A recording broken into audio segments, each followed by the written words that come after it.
Halo, sobat ini yang lulus sekolah lewat jalur online. Lu sekolah apa tes CPNS coy? Dalam kesempatan ini Bang Jack bahas lagi nih manhwa Magic Emperor. Kali aja ada yang mau ngasih saran kan bahas apa lagi kan.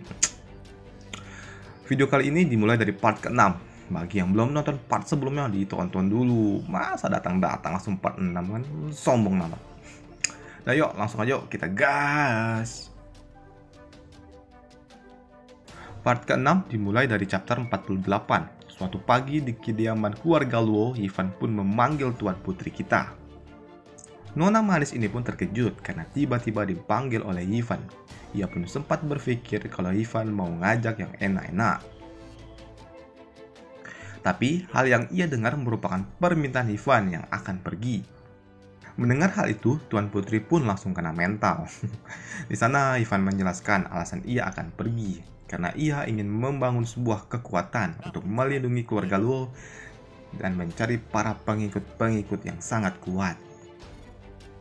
Sembari menjelaskan alasannya ia pergi, Ivan pun memberikan sebuah gulungan suci berupa arai tingkat tinggi untuk melindungi kediaman keluarga Luo saat ia tidak ada di sana. Tuan putri yang manis ini pun juga bertanya kapankah Ivan akan kembali, padahal pergi juga belum.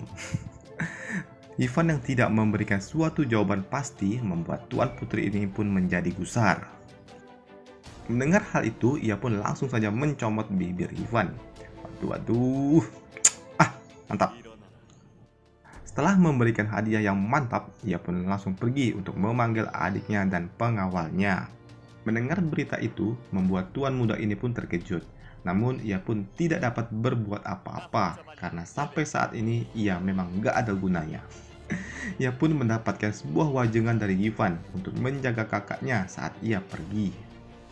Untuk pria besar ini, Ivan pun juga memberikan sebuah gulungan suci yang berasal dari teknik iblis. Ia juga memperingatinya bahwa teknik ini sangat sulit namun sangat OP jika ia dapat menguasainya. Dengan tekad yang kuat, pria ini pun meyakinkan dirinya agar dapat mempelajari teknik yang diberikan oleh Ivan. Setelah dari tempat pria besar itu, Ivan pun pergi menemui gadis ungu ini. Ivan meminta gadis ini untuk mengumpulkan ratusan bocil. Gadis ini pun juga berpikir kalau Ivan akan melatih bocil-bocil ini. Sembari mendengarkan kata-kata si gadis ungu, ia juga memberikan sebuah gulungan dari teknik bela diri untuk gadis ini. Ivan juga meminta gadis ini untuk mengklasifikasikan bocil-bocil itu sesuai dengan tingkat kemampuannya, mulai dari yang kroco sampai calon-calon preman di masa depan. Gadis ini pun bingung, kok harus ia yang melakukannya? Bukankah Ivan yang akan melatihnya? Itu pikirnya. Ivan yang mendengar itu, ia pun memberitahukan kalau ia akan pergi untuk sementara waktu dan memberikan tugas penting ini untuk dirinya. Walaupun sempat terkejut dengan berita itu, ia pun tahu dan paham akan situasi MC kita dan langsung saja memberikan hadiah berupa kecupan hangat di pipi MC kita. Waduh, perasaan nggak ada genre hair nih, kok banyak kali dapat jatah. Oke, lanjut. Setelah memberikan hadiah itu, ia pun pergi meninggalkan MC kita, dan Ivan juga memulai perjalanannya. Beberapa hari kemudian, Ivan tiba di kota terdekat, di kota Qingming.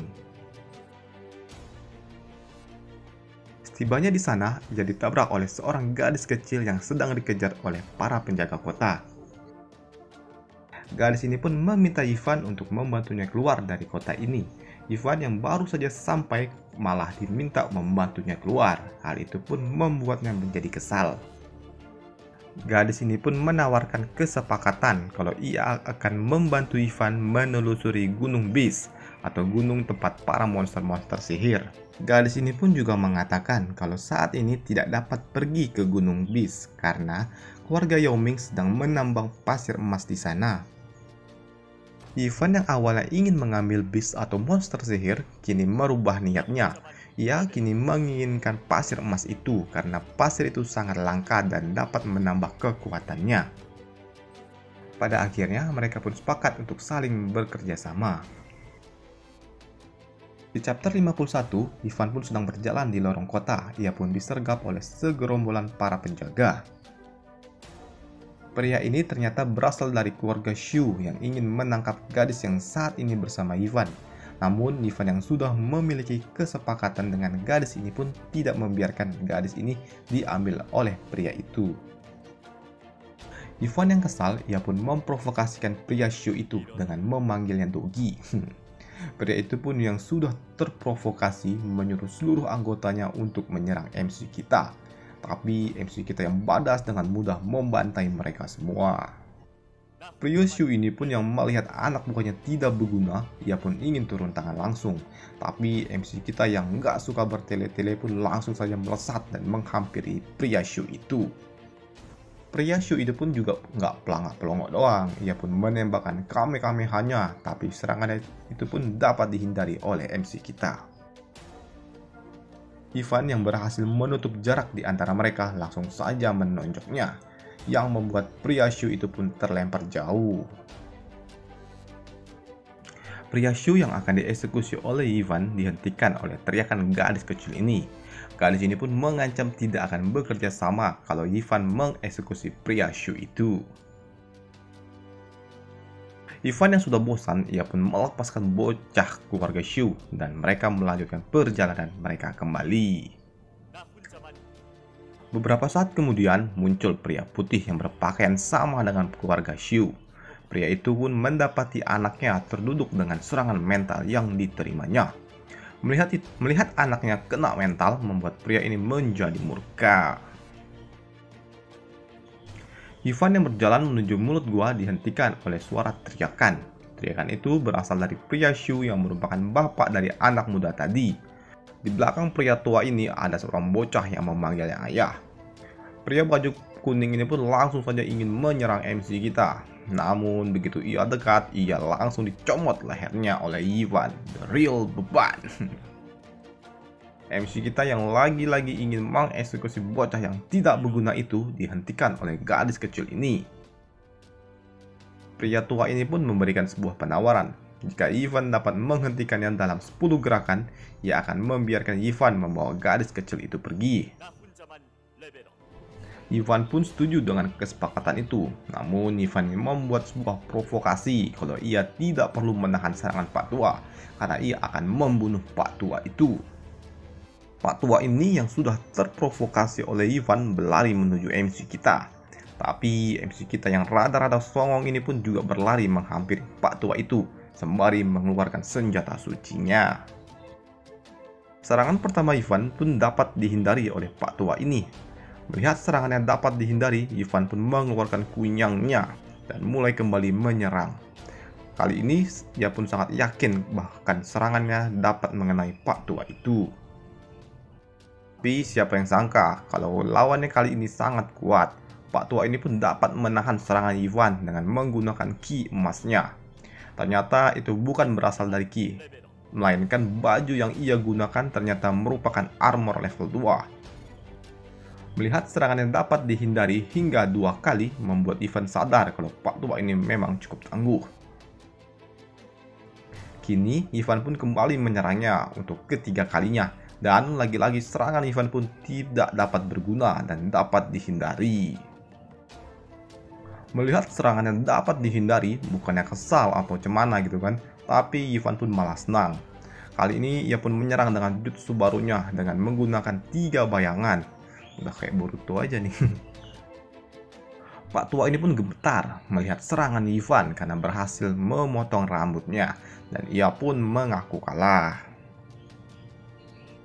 Ternyata MC kita ini memang sengaja untuk tidak memotong kepala Pak Tua itu karena ia merasakan bahwa Pak Tua itu tidak memiliki niat membunuh dalam pertarungan kali ini.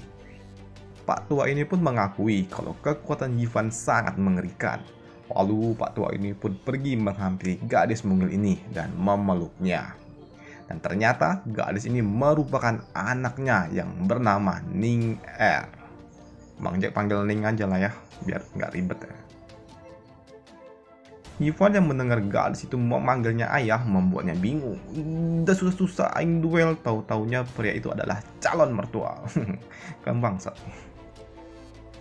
Setelahnya, pria tua itu pun pergi meninggalkan mereka, dan Ivan akhirnya mendapatkan restu dari calon mertua. Oke, lanjut. Ivan yang sudah jengkel nggak karuan memutuskan untuk melanjutkan perjalanan mereka. Mereka pun menuju sebuah sungai untuk membersihkan diri. Sesampainya di sana, Ivan pun langsung saja mandi dan terlihatlah rambut panjangnya. Bang Jack kira rambutnya ini pendek, kok jadi panjang ini? Aduh, gimana nih? Setelah ia mandi, kini gantian gadis mungil ini yang mandi. Dan jangan kalian harap ada gambarnya ya bangsat. Ini nggak ada genre ecchinya, nggak ada. Setelah beberapa waktu, kini gadis kecil itu telah selesai mandinya. Dan ternyata gadis kecil ini pun cantik cuk.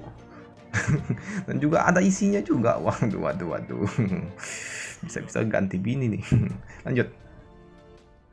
Dan kita akan membahas lanjutannya di part ke-7 esok hari. Karena Bang Jack rasanya udah sangat panjang ini. Pegal juga nih ngoceh nih 3 halaman. Sampai jumpa di video selanjutnya. Bantu subscribe serta kritik dan sarannya di kolom komentar. Kritik yang membangun, jangan menjatuhkan. Goblok. Bye.